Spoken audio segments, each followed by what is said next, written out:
Hi, and welcome back to Ivy English. I'm Karen. And I'm Chris Gorski. Today is March 22nd. Today we have part one of a two-part article entitled, The Evolution of the Cinema. How has it changed? So the cinema is just the theater or the movie theater. It's actually from an old Greek word that means kinesthetic. It means to move or to touch, to feel. There's some kind of movement here. Today we don't really see that because it's buried under the French. But really, the origin of this word cinema means moving picture. That's a movie theater. And you will find it in European languages. So it's cinema in French. It's used in British English. It is cine in Spanish. And it's kino in German. They pronounce the C with a K sound. Kino is the word for theater. There's the German root or the Greek root there. That's right. It's much more authentic. So we're going to find out how films developed. How have they changed since they first started? Here's paragraph 1. You have probably enjoyed watching a film on the silver screen at some point. But how often have you gone in the past year? Across the world, the number of people going to movie theaters has decreased significantly due to the COVID-19 pandemic, leading many people to worry about the future of movie theaters. These public venues were once an inseparable part of the cinema industry, but in the 21st century, that may be changing. The first movie theater opened in Pittsburgh, Pennsylvania in 1905. It was very different from the theaters we know today. The first films were only 15 or 20 minutes long and used lights to cast shadows of the film onto white sheets. These silent, black and white films continued to amaze crowds for over 20 years.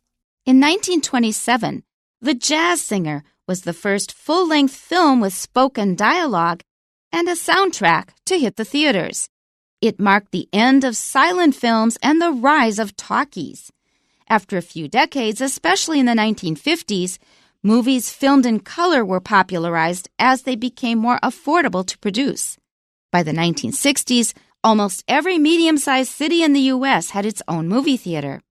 The theater became a place for young people to gather and for families to spend an evening on the weekends. Over the next 50 years, people around the world shared the cultural experience of the modern movie theater. People sat in crowded theaters, surrounded by strangers, while they laughed and cried at the stories on the screen. It was a way to share entertainment among friends and the broader community.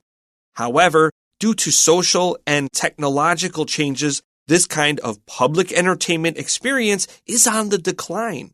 In the future, going to the movies may become an act of 20th century nostalgia.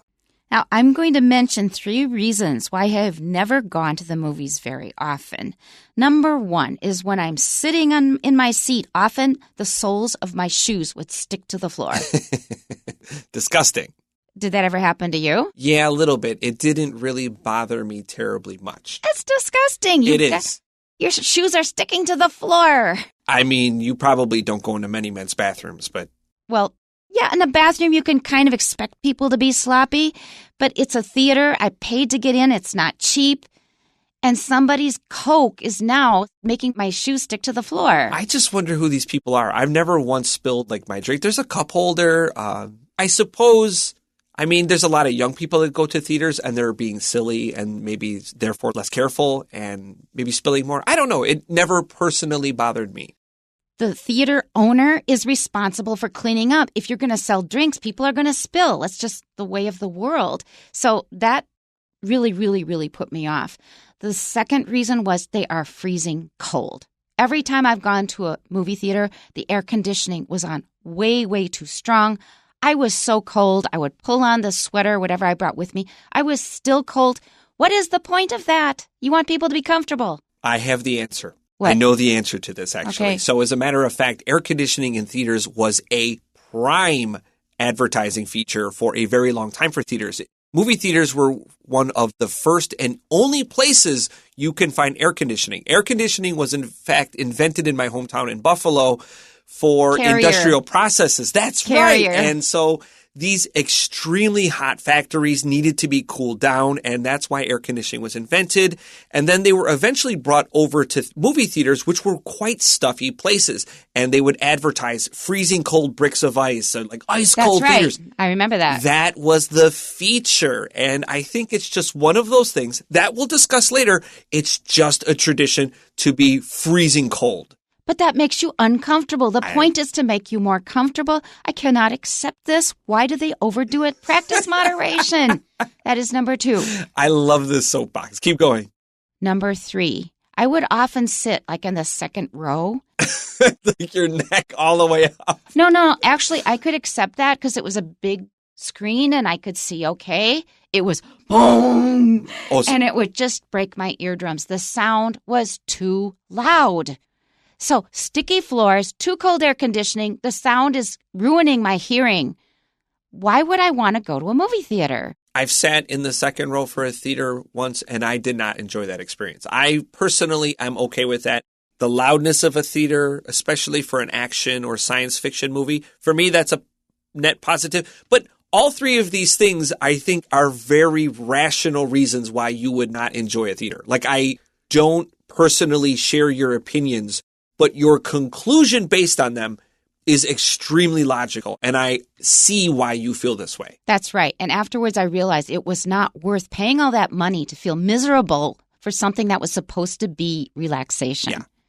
Okay, so I'm getting down from my soapbox now. If you get up on a soapbox, that's when you get up and you give a speech. Usually you're trying to convince people of something. Let's go back to the beginning. I'm not trying to convince you to avoid theaters, but they have not fixed these problems.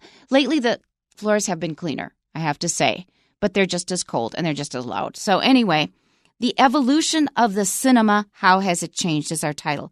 Evolution is growing from a very primitive state, slowly developing and becoming more sophisticated.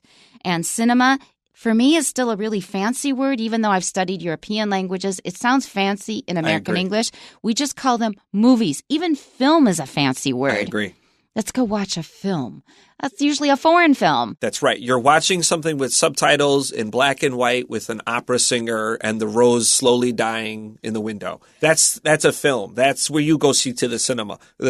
When you go see a comedy, when you go see a Marvel action movie, you're going to the theater. You're going to the movie theater. You're going to the movies. All right. So that's 3 levels of, I would say, formality and fanciness.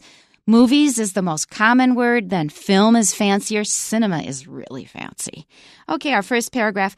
You have probably enjoyed watching a film on the silver screen at some point, but how often have you gone in the past year?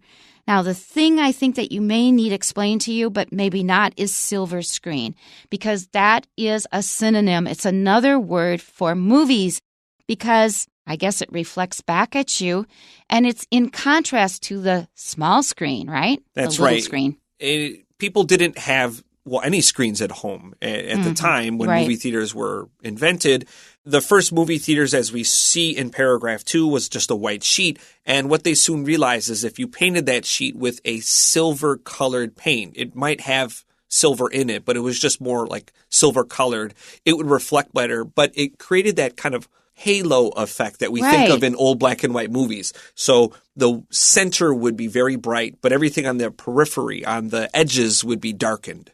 Or there would be this reflection in the middle where it was especially bright. That's right. Yeah. And by the 1920s, that had died out, but the name stuck. Tradition is a big part of the movie business. That's right. So maybe you have gone to a movie theater. They're kind of understating here. I think just about everybody has, I'm guessing. So, well, of course, I've gone to the theater, but as we see in the second part of the sentence, I haven't gone in the past year. So we fit into what they're saying. We definitely fit this, yeah. Yeah, we're typical. All right, next sentence. Across the world, the number of people going to movie theaters has decreased significantly due to the COVID-19 pandemic, leading many people to worry about the future of movie theaters. This is kind of a long sentence, but it's a good sentence. Just take it bit by bit. But I think that there were a lot of really pessimistic predictions in the thick of the pandemic. So when we were first into it, people stopped going anywhere. We were all locked up in our homes getting depressed, not going anywhere except when we had to eat. So, yeah, a lot of things, we have a lot of industries just collapsed. One of them was theaters, another was the airline industry. My school, without giving too much away about myself, is extremely close to a movie theater and not a major movie theater in Taipei. And during the thick of the pandemic, it was a ghost town. Yeah. We were the only people in the building, and we were teaching remotely. It was crazy to see this theater just basically abandoned. It was a weird thing to see. Yeah, and it's really scary because a lot of people rely on these things for their livelihoods. There were so many industries that were affected in this way, with so many people out of work, companies going out of business. That is really scary. Okay, our next sentence. These public venues were once an inseparable part of the cinema industry. But in the 21st century, that may be changing. So a venue is a really fancy word for a place. Typically, you'll have your wedding at a venue. That's right. Okay, it means a place where something happens. Okay, and what is the venue? Oh, it's a church or it's a school, for example. Let's continue to our second paragraph. The first movie theater opened in Pittsburgh, Pennsylvania in 1905. Way back in 1905, that was the first time we had a theater, but it wasn't quite like a modern theater yet. That's right. We had moving pictures. You'd stick a penny in there or a buffalo nickel or something, and you would crank it, and the pictures would flip by. But now this was an automatic process. It was very different from the theaters we know today. And we already kind of suggested that. The first films were only 15 or 20 minutes long and used lights to cast shadows of the film onto white sheets. They were just trying out this method. And of course, things don't come completely developed right at the beginning. It worked for a while, and even though it was kind of primitive, it still really caught on. These silent, black and white films continued to amaze crowds for over 20 years. That's a long time to last for a primitive technology. That shows it really filled a need. So I was thinking that when they played these movies, they often have live music accompaniment. Right. You have a person playing piano.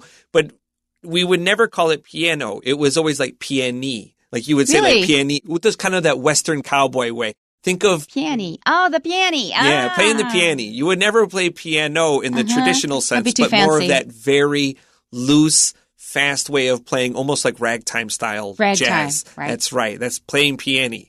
You can see it in movies and old TV series. Okay, our next paragraph. In 1927, The Jazz Singer was the first full-length film with spoken dialogue and a soundtrack to hit the theaters. And boy, oh boy, does this soundtrack jam. I love this soundtrack. Really? Yes, as a matter of fact, one of my very most popular YouTube videos is a lyric video from the hit song of The Jazz Singer.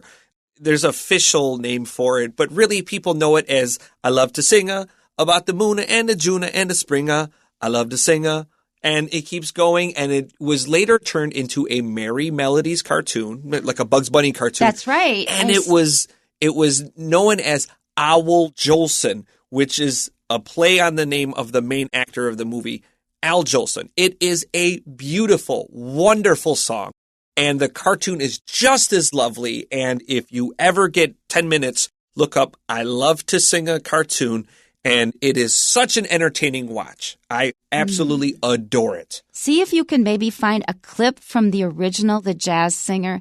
And I remember it was not only Bugs Bunny. You would often see similar things in Mickey Mouse. They would suddenly break into song, and it was this old style. Now, I was watching like in the very early 60s, and by then it was already very, very old. I mean, this whole style was not something that you heard like on the radio or anything. So you'll find a lot of Americana preserved in cartoons. Now, today, The Jazz Singer is very controversial because the main actor, Al Jolson, wore what's called blackface. He was a Jewish, I think he was Lithuanian, and he wore makeup to make himself appear black. And today, this is a big no-no, extremely controversial.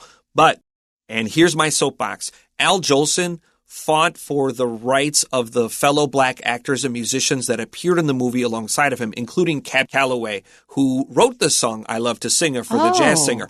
When Al Jolson died, this man that we today criticize as a racist and a blackface-wearing monster, his funeral was flocked by African Americans as a person that brought representation to the cinema, to the mainstream America. He was a person that fought for equality of the fellow actors that were denied were he not available. Al Jolson was a big-time star that really wanted equality, and bless his heart.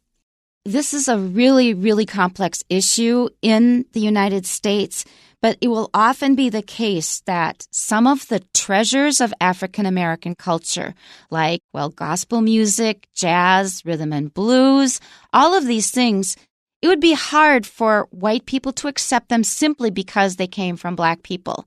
So often you had to have a white person introduce it to bring it into the mainstream. That's basically what Elvis Presley did. And some people look at that today as appropriating or stealing culture. No, I don't agree. To be fair, I understand the argument, but do too. I think that your argument holds more weight that a white audience could not accept black culture were it not introduced from a white person, people. Elvis Presley or Al Jolson.